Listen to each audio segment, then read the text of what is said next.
Todd, a lot of the guys were kind of saying, the bar has been raised now for going into next season, and that, the Oilers, they're not going to catch anybody off guard going into next year. But can you just kind of speak to that and how things have changed? I can, and we just had a team meeting where we addressed it. It's we've turned the page. Just like in the playoffs, we talked about parking games. We've got to park this year now, and we're already beginning to prepare for next year, in my opinion. You recover physically, mentally, you get some rest, you enjoy your family time, and then you begin to physically prepare, but you also mentally have to prepare for next year. And we had a good run this year, but this should become what the standard is, not an exceptional year. And that's our goal, is to make this type of year the standard and then push it from there. In Washington, in St. Louis, in New York, there's probably a little bit more pain in those communities after losing in the second round than there is here, simply because we hadn't experienced it for so long. But our group was told if we're lucky enough to get back to that situation and we don't have success, that should be very painful. And I mean that in a different way. It was painful because we didn't win and the guys wanted to. But, there's a lot to build on. But eventually this has to become the norm with this organization. And I think that's a huge task that we have at the beginning of next year. And we better be ready for it. Todd, when it comes to Connor and what he did this year and how he just elevated his game to a new level, and can you just give us a thought on the expectations of him coming in and whether or not he exceeded those expectations? Well, he's 20 years old. He's 20 years old. He led the league in scoring. He took a franchise with the help of everybody else and put it on his back and led us through a regular season that allowed us to participate in the playoffs for the first time in a decade.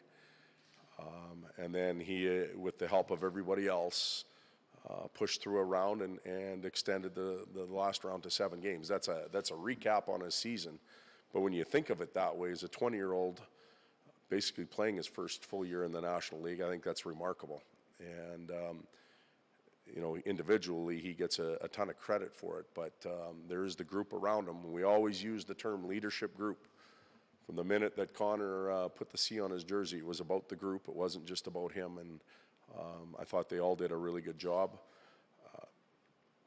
The sky's the limit for him as an individual.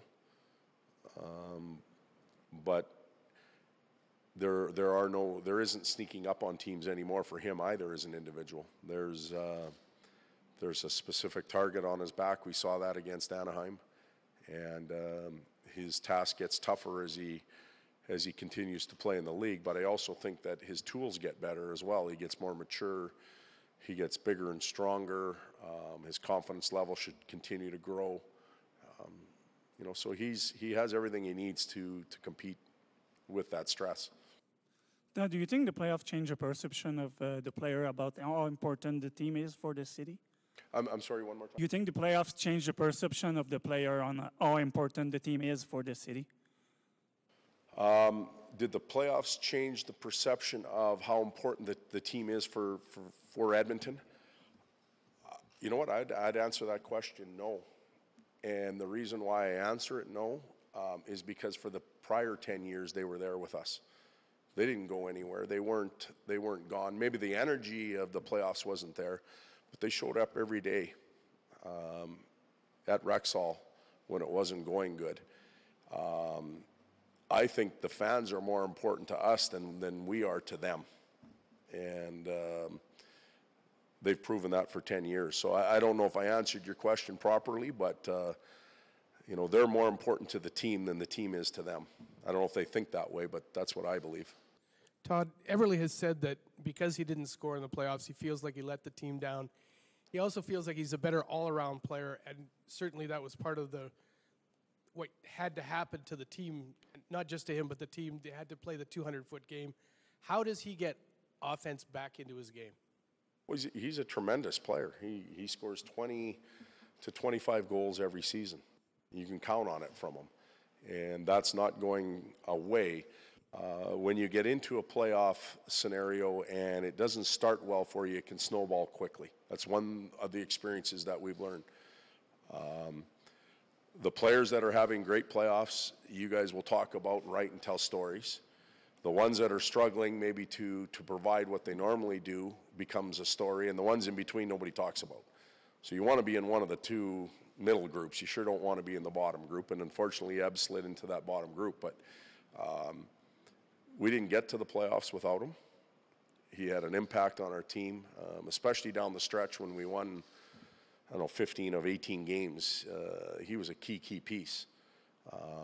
You can't completely evaluate him and pin his whole season on the playoffs. Of course, that's a time where you want guys to rise to the occasion. He didn't quite get it done, but he's a very important asset for our team, and confidence is huge moving forward. He'll get it back, and he'll be just fine. Todd, further to Eberle, you've seen him now for 2 years, and before he used to be very quick from the circles in, and I know that defense has maybe changed their angles. We saw him button hooking a lot rather than going to the net as much as he had in the past. When your exit meeting is getting a little bit quicker something that possibly could help him next season? Potentially.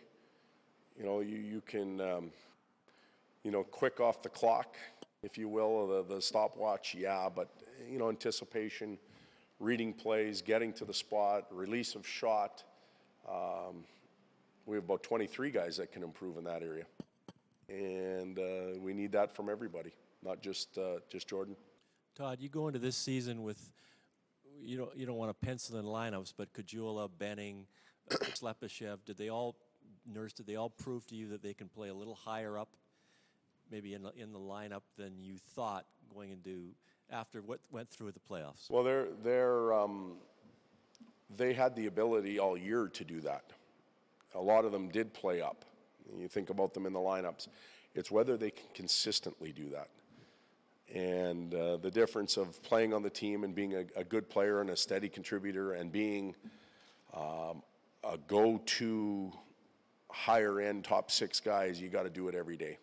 And the players that you talked about were very good in the playoffs. They contributed. Can they do that in October, and can they continue to do that through December and January and February? That's the next level that they have to get to, and we expect that group of players that you mentioned to get there.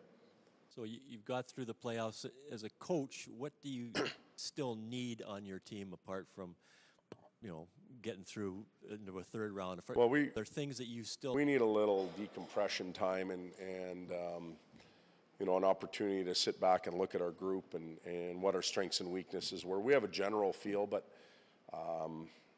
there's a number of different factors that come into, and this year there's an extra one that come into moving forward, and the extra one is expansion. There's the business part of the cap, contracts, different scenarios, free agency, restricted free agency. All of those things have to be taken into consideration. Basically, we're on the counter with a whole bunch of ingredients now. Do we need to buy a little more flour, a little more sugar, that type of stuff? And we've got to figure that out over the next little bit. So at this point, I'm not, and I'm sure Peter won't be prepared to really analyze that with you. Do you get the sense further to the point about grocery shopping? Patrick Maroon stated that he believes that, given some of the players, McDavid and Draisaitl, this is a very attractive place.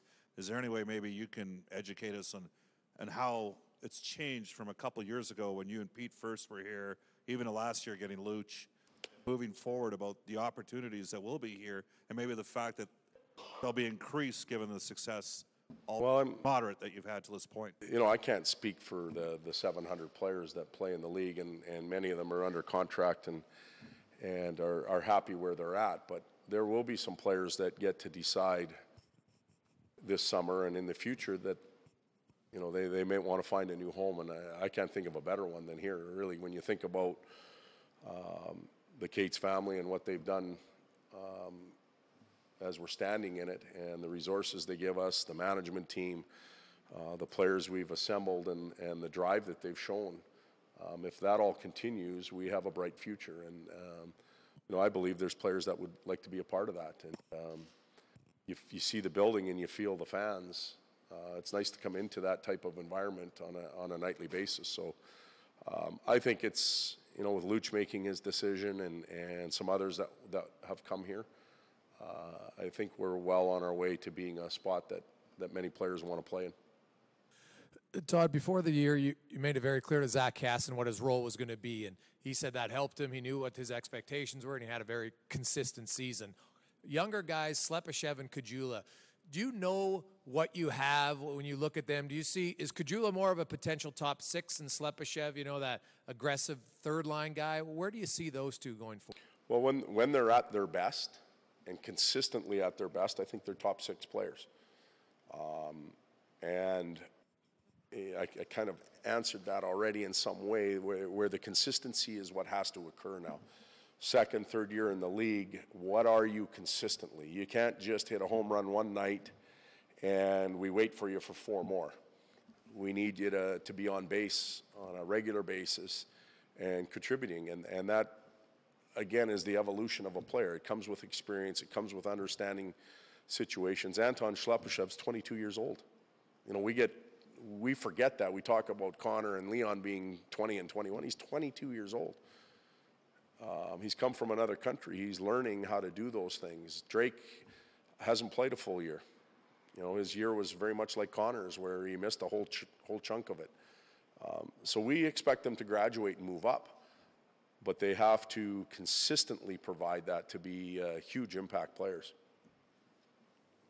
And then following up on that, Matt Benning on the back end, another young guy who came in Game 6, I think a lot of people were like, wow, because of the role he played at a crucial time.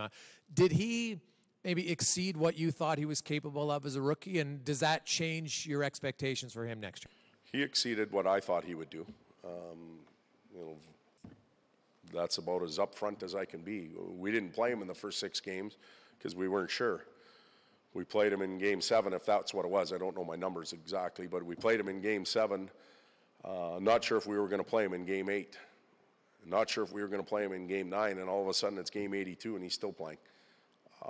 Credit to him and to his partners that played with him and the group to bring him along, but he's a tremendous player.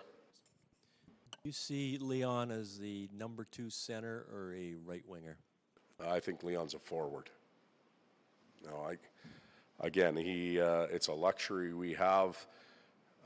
Leon and Connor were the pair that produced the most, I think, from a certain point in the season on. When we needed Leon down the middle, he did a tremendous job against a very good player in Getzlav. It's a tremendous luxury to have, to be able to put them together and pull them apart. And Nuge, he got shoved down the lineup because Leon went to center. What do you see from him? What did you see from him this season? Well, I don't want to spend, basically what we're doing now is going through the roster and I'm evaluating everybody. And I would rather take the opportunity to finish my one-on-one meetings and evaluate them face-to-face and then come back in July at summer camp and answer your questions, because I think this is our last meeting. I'm going to miss you guys a lot. A lot. But Nuge is a tremendous player. He's a detailed player. I think there's more offense to him, and that'll be the message that we'll deliver to him. Last one, Bob. All right. Well, I was going to get you to directly evaluate Darnell Nurse, but we'll do it In July. in a different fashion. Just about the importance. I mean, big step forward. I think everybody knows where you want to go, but just about being patient with guys, especially on the back end, because there are going to be some ups and downs, even for guys that are special athletes. Absolutely, and patience with our team as well. We're still a developing, growing team. We'll have good nights next year. We'll have some bad nights next year, and we'll continue that growth process. The difference will be expectations. It'll come from our fan base. It'll come through the media. It'll come from us as staff, as an organization, and most importantly, it'll come from the players.